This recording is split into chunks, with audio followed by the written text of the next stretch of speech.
So last time I lectured on plastics, and this is really an extension of that because plastics are toxins to some extent. And Cheryl asked me to lecture tonight about toxins. So the title is Toxicities of Life in the 21st Century, How to Combat Them. And you know, I thought, well, you know, there's a lot of things that are toxic. I have some friends that are toxic. And the news is a little toxic. And it's easy to turn the news off. It's not easy to turn off some of those friends. But my wife's complaining in the background of my language. But anyway, thank you. I'll get back to the topic. So there are lots of toxins that we're exposed to every day. Here's just a list of a few of them. You've heard of DDT and PCBs. We don't use those anymore, but guess what? They're still in the environment, probably for another 100 years before they degrade. And dioxins, same thing. And those are found today mostly in fish. You know, fish are supposed to be good for you. They have good this and that, but they're very toxin-laden. In fact, of all the foods that we eat, fish probably have more toxins than any other food. So you need to be careful with those. And then there's heavy metals, and you've heard some of these, I'm sure, mercury. And if you're going to eat fish, eat small fish, because if you eat a fish that ate a fish that ate a fish, that's like tuna or swordfish. They have much more mercury than mackerel or herring or the smaller fish. And we'll talk about why that is shortly. But mercury is found in lots of fish. There was an article in National Geographic some years ago where the author went out and he measured his mercury level, and then he had a swordfish dinner and measured it again, and his mercury level doubled after one swordfish dinner. So while fish is supposed to be good for you, when you're talking about toxins, be careful. You may know that if you're a pregnant lady, they recommend you pretty much stay away from fish. And if you're in Maine, they say don't eat more than 1 to 2 servings of fish from the inland waters per month. Because per month, that's from rivers and lakes, not from the ocean. Why not from the ocean? Well, the rivers run into the ocean and it's diluted a little bit, but you still have problems with toxicity in fish from our ocean. So my recommendation is feed the fish to the tourists. We have enough of those anyway, and they don't stay here long, and so it probably won't hurt them too much. So those are some of the heavy metals, and then there's lead, which I'm sure you've all heard about, and it's still around, yes. I just read an article, a study of cinnamon, and many common cinnamons that we use have too much lead in them. Yes, you have to be careful with cinnamon and other foods from overseas. And we'll get into why that is shortly. If it's from a third world country, how much cinnamon is grown in this country? None. It's from tropical areas. And so if they're using, well, we'll talk about it, pesticides that are lead-based, you got trouble. And so be careful with that. And then there's cadmium and arsenic. Arsenic can be in your well water. If you haven't had your water tested, probably should. I had a gentleman come in a couple years ago now, and he lived in Bath, and he used water from Bath, and it just happened to go through old pipes, and he had high lead levels in his blood from his water because it was going through lead pipes, city water through lead pipes. You wouldn't think that would happen in America, but it did in Illinois, right? And it did in Bath with my patient. And arsenic the same from well water. My son had his water in Rockport tested from his well, and it was high in arsenic, so he had to put in a special system to remove the arsenic from the water. Chromium is another one, cobalt. Some of you know about cobalt if you had a hip transplant years ago, well, not too many years ago. They had some problems with implants, and they leach cobalt and chromium into your blood, and that can cause problems. And then there are plastics. We talked about those, and BPA and phthalates and nonphenol and dechlorane and et cetera, et cetera. And plastic itself is a toxin, if you will. You may know that when plastic breaks down, it breaks down into tiny little particles. We talked about microplastics. Now we're talking about nanoplastics, and you can breathe them. And the more polluted your air, the more plastic it has in it. And now we're finding there's a direct correlation between particulate matter in the air, particularly plastics, but others as well, and dementia. The nice thing about that is if you get enough of it, you won't remember that you had the plastic, but nonetheless. And then there's pesticides. These are known to be harmful. There are over 1,000 different pesticides used worldwide. Many of them are not acceptable in the EU. More are acceptable in the United States because we're not as careful as the EU is.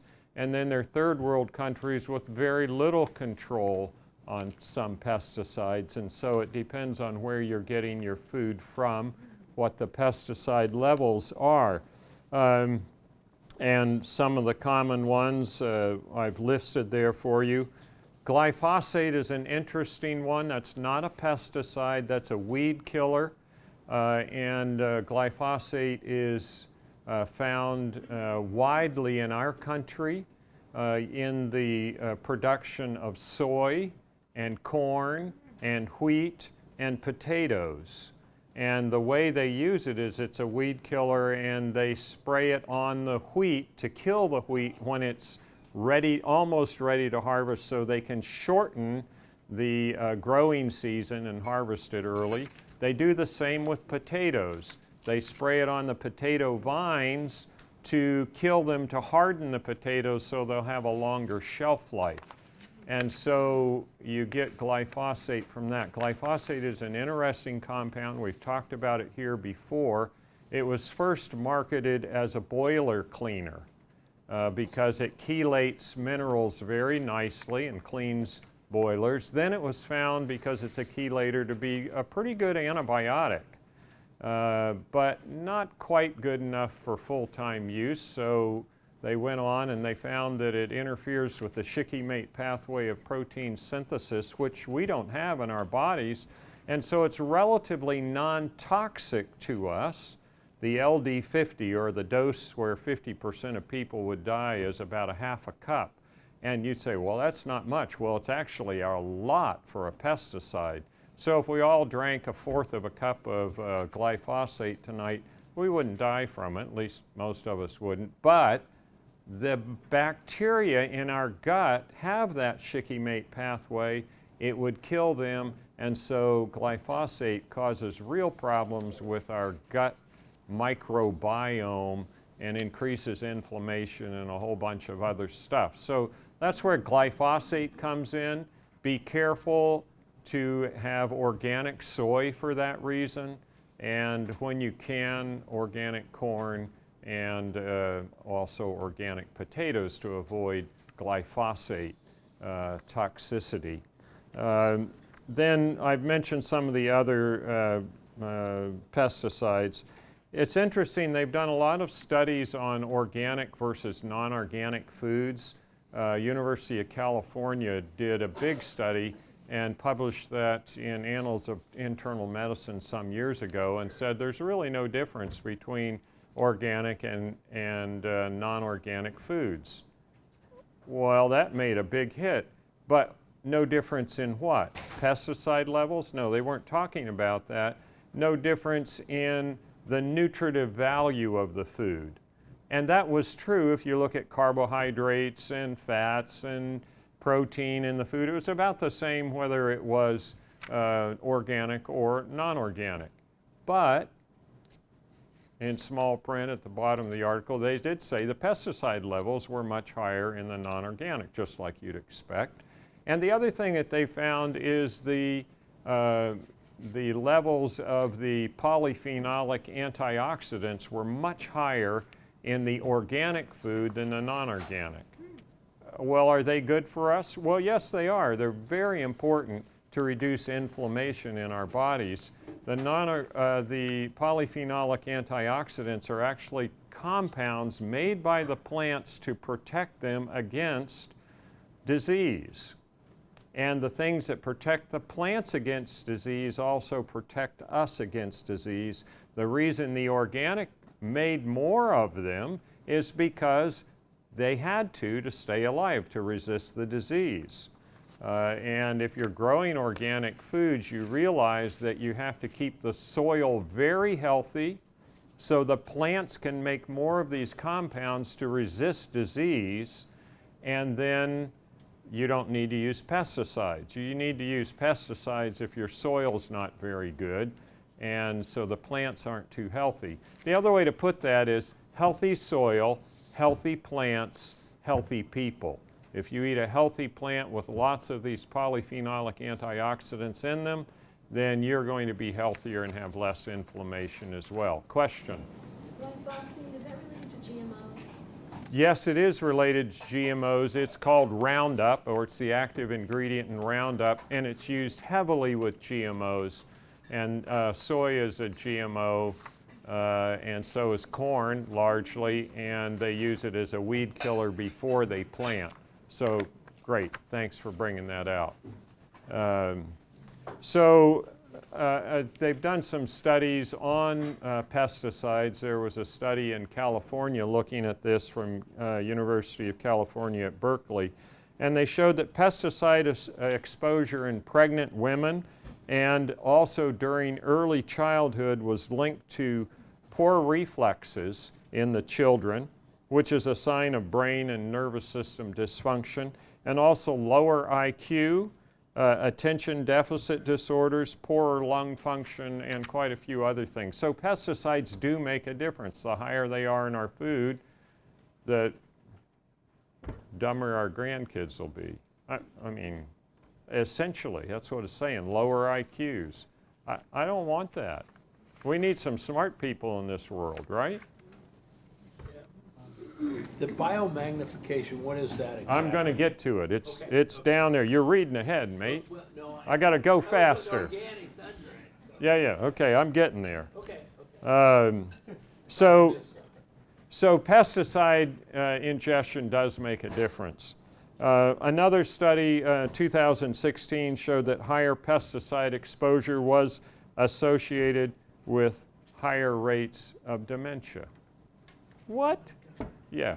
So are nanoplastics in your brain. Cheryl, who's not with us tonight, Cheryl McWilliams, just told me about a study this weekend.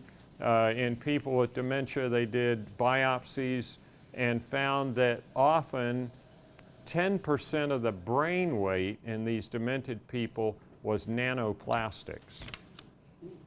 I haven't read the study for myself. I want to get the original article, but that's incredible. And then there's a really strong correlation between air pollution and development of dementia. So I'm really glad I live this far from Washington. Less air pollution up here, right? Clean air is very, very important when it comes to these toxins. And that includes not only plastics, but also from internal combustion engines, the cars we drive, and et cetera. So be careful there. Cancer rates go up with pesticides and these toxins as well. So let's switch from all the bad news to what we can do about it. Question? What about the smoke when you're burning wood for heating? Great question. I wouldn't breathe it. I mean, it comes up and there's some pollution when you're burning wood. Get as clean a burning stove as you can. Your fireplace. And don't run up on the chimney and breathe it in. I mean, yeah. Wood smoke, burning wood for heat, even though I do it, you need to be careful about that because it is a pollutant. And when I'm cutting wood for firewood, and I do that, I only cut down trees. Why? Because if they're dead and down, they're not absorbing the carbon dioxide and giving out oxygen. They'll release their carbon anyway, and so I don't feel quite so bad when I'm burning wood that's dead and down. I try not to cut living trees for firewood. You had a question? No. All right. So let's move on to what we can do to reduce our intake of toxins. All right? The first thing I have there is CR. That stands for Consumer Report. You can go right online and look this up. They have a list of 35 different fruits and vegetables and their pesticide ratings, and I've listed a few of them there. It's surprising to me, but foods lower in toxins, even if they're not organic, include broccoli, cabbage, carrots, onions, peas, scallions, cucumbers, asparagus. Where are you seeing that? It's not on the tape. It's not on, I must have taken it off. Look it up. You can write it down though, I'll say it. Brassicas. Do you know what brassicas are? I just listed a bunch of them. Are low in toxins, and the other thing that's important about brassicas is they have a substance called sulforaphane. Have you heard of sulforaphane?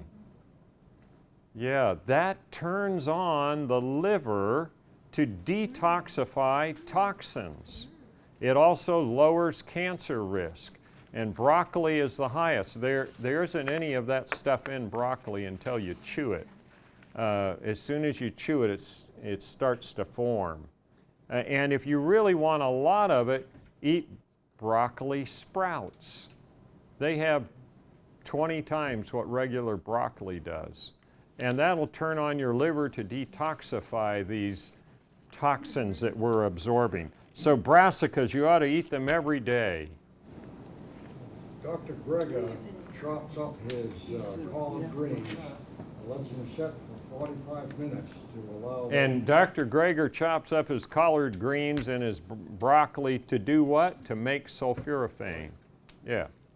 So you can do that, or you can just chew for a while. Yeah, it works.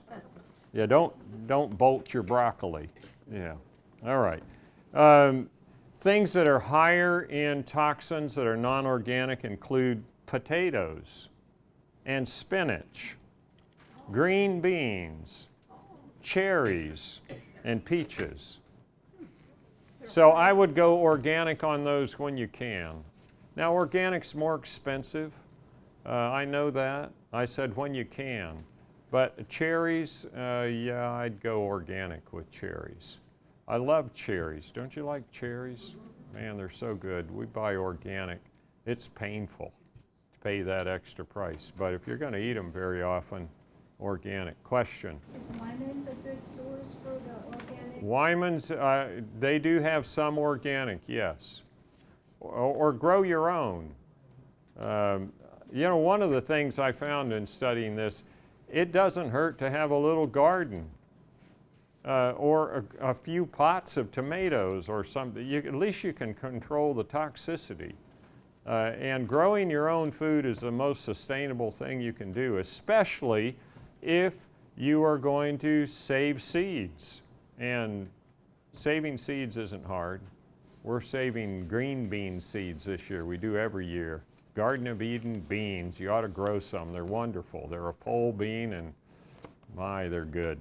And then I don't have to have one of the higher foods and toxins. So there it is. Environmental Working Group, EWG, is a really good site to look up. How many of you have heard of the Dirty Dozen? There you go. Look it up. And the Clean 15. Yeah. And they also have a list of stuff you ladies put on your faces and, you know, other places.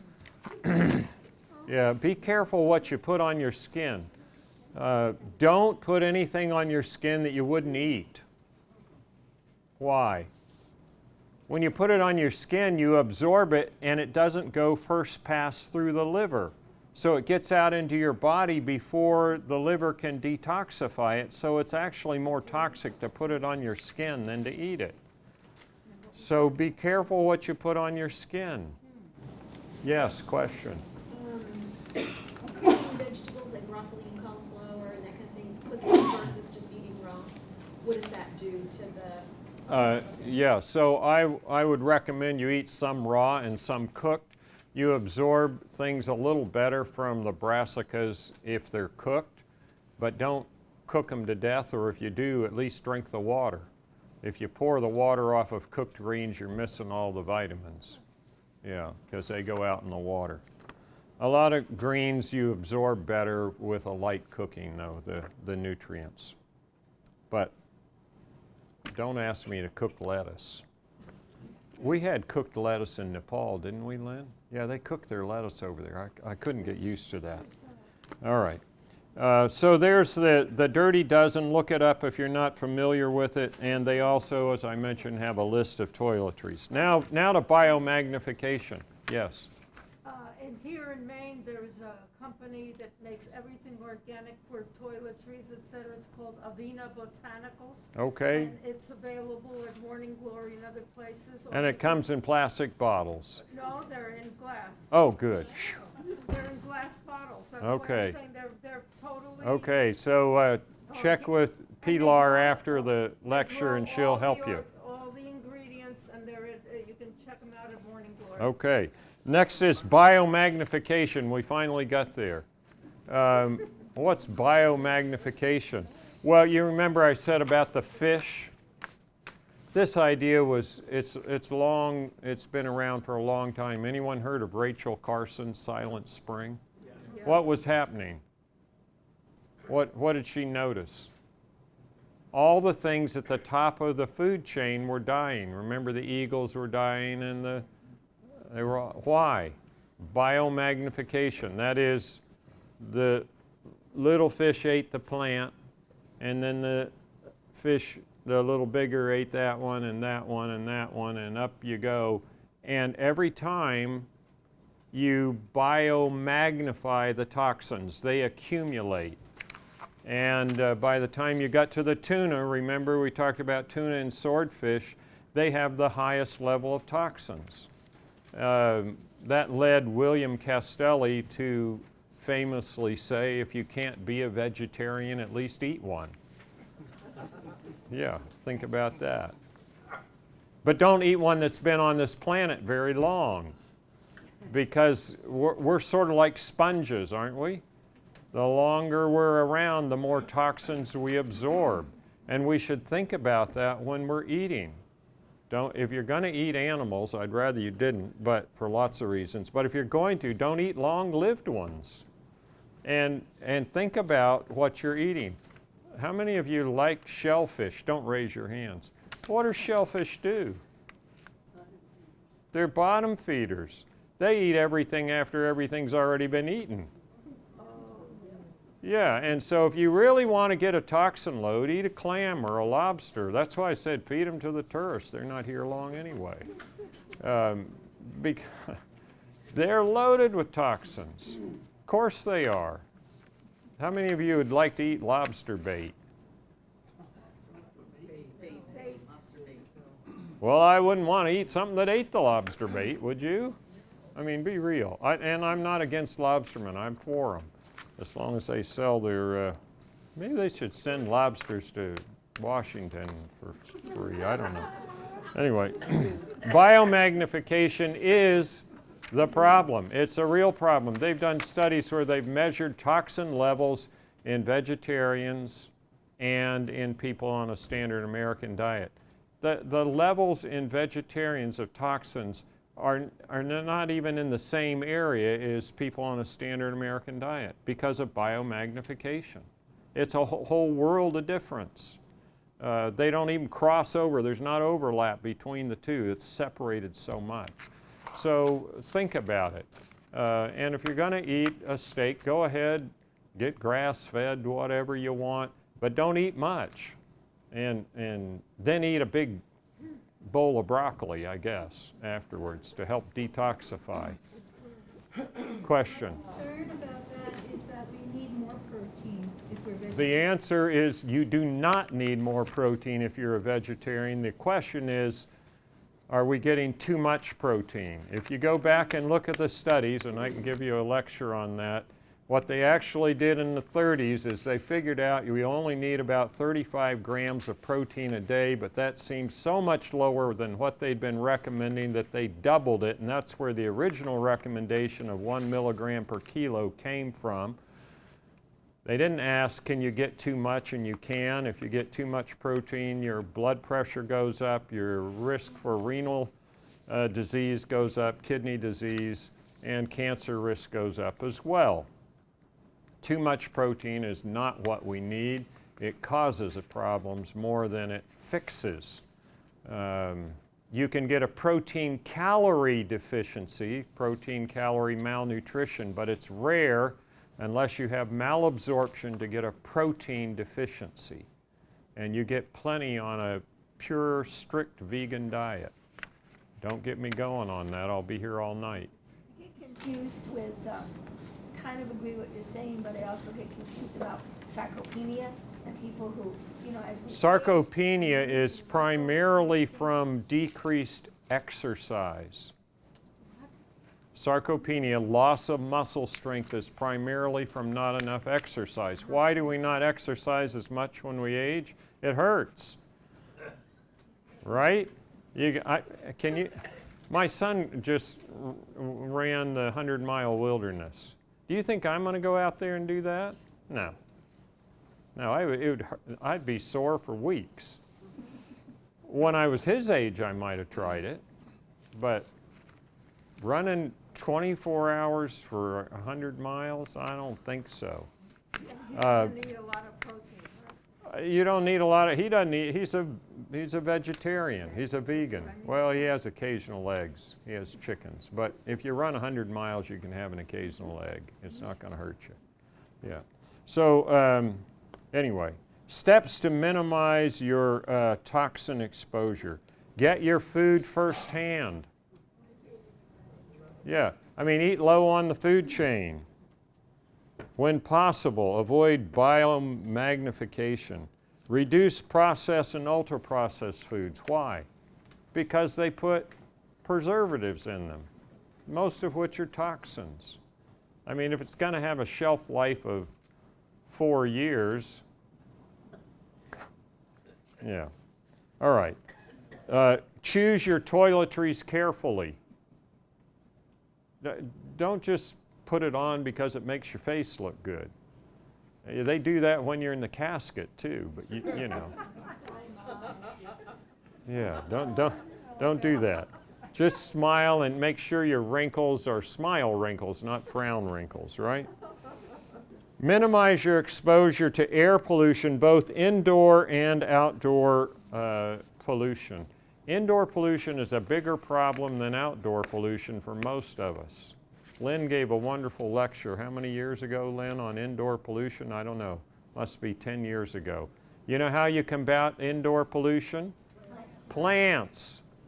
Grow plants inside. Plants do a marvelous job at sucking toxins out of the air and storing them in the plant soil down at the base. They've done, NASA did the original research on this.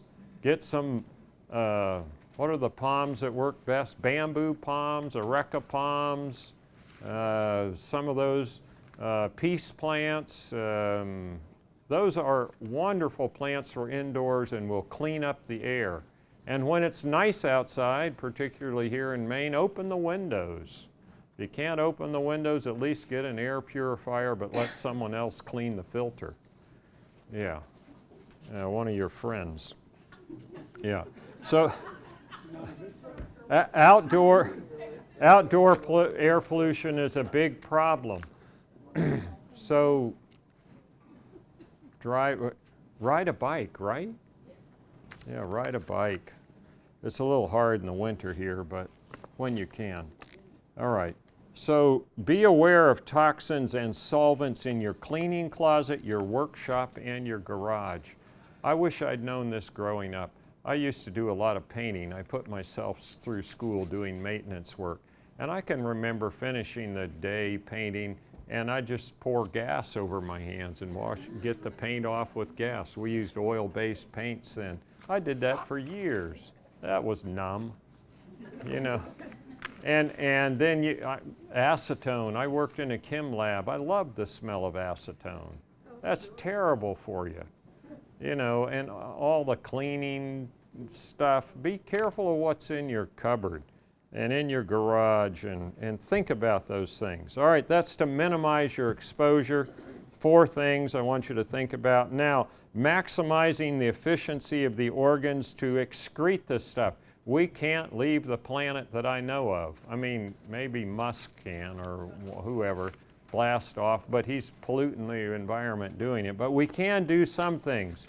You've got 5 organs of elimination: your kidneys, your liver, your bowel, your skin, and your lungs. So, for your kidneys, drink plenty of pure water. How do you know you're getting enough water?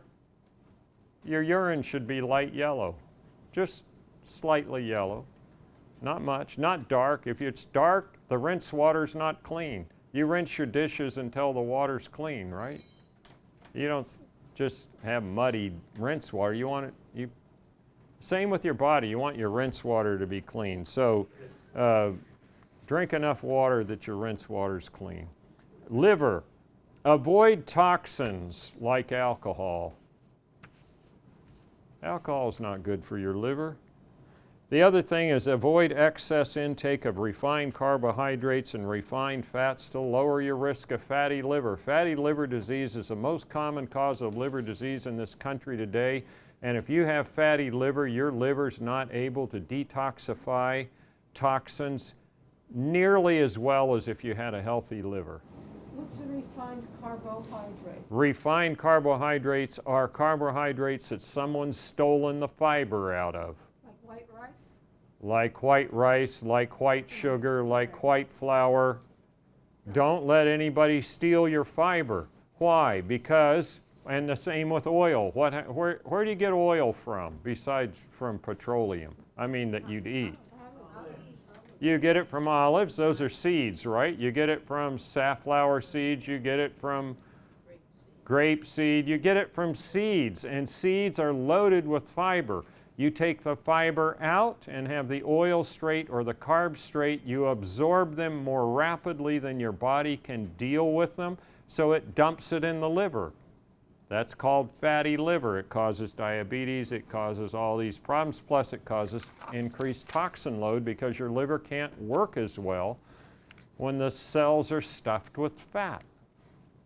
So detoxify your liver. You hear about detoxing your liver all the time with this crazy thing in a bottle and that crazy thing. No, eat more fiber. Why? Well, you'll have less fatty liver, plus how does your liver get rid of toxins?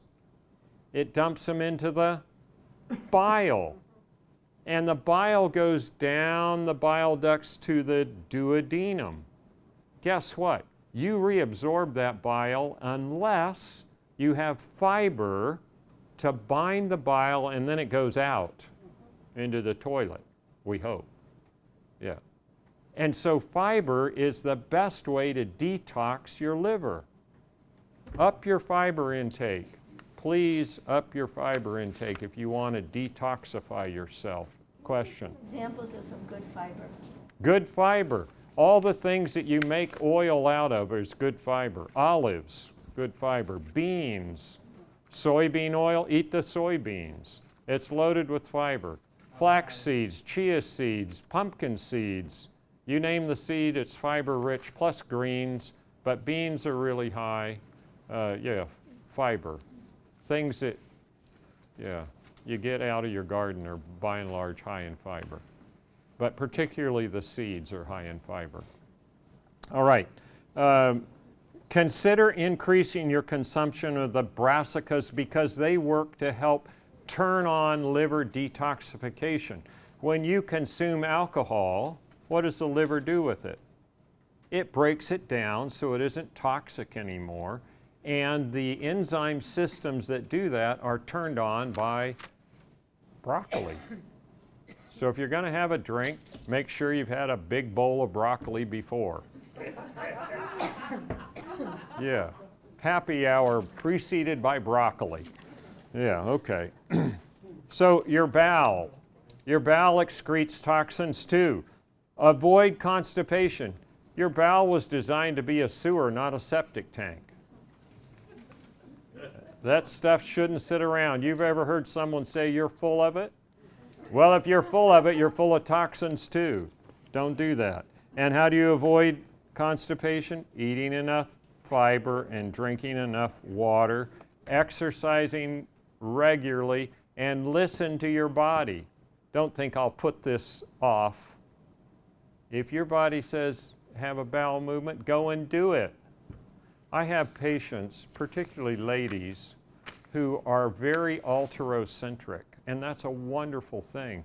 But to take care of other people, they tend to ignore their bowels, and you know what happens? As they live longer and longer, their bowel gets longer and longer because it's stored so much, CRAP, and then they can't help but be constipated because the bowel's so long. Don't do that. When nature calls, answer. Say, yes, I'm coming. Yeah, there's your bowel. Remember it. Skin. Drink enough water. You know, I used to do 5-day stop smoking programs. And to help people get the nicotine out of their body, we used to give them a steam bath where you put a white sheet around them and put hot water under their chair and get them sweating. And then we'd take that white sheet off, and what color would it be? Yellow, because their skin was excreting toxins like mad. Your skin is does a great job at getting rid of toxins if you will get out and exercise a bit and drink enough water and bathe regularly. The last thing you want to do is get rid of all those toxins but forget to take a bath and then reabsorb them, right? Don't do that. Stay clean inside and out, okay?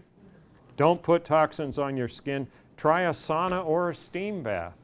There are good studies showing that saunas drop your toxicity level. Yeah, if you remember to take a bath after you had the sauna. All right.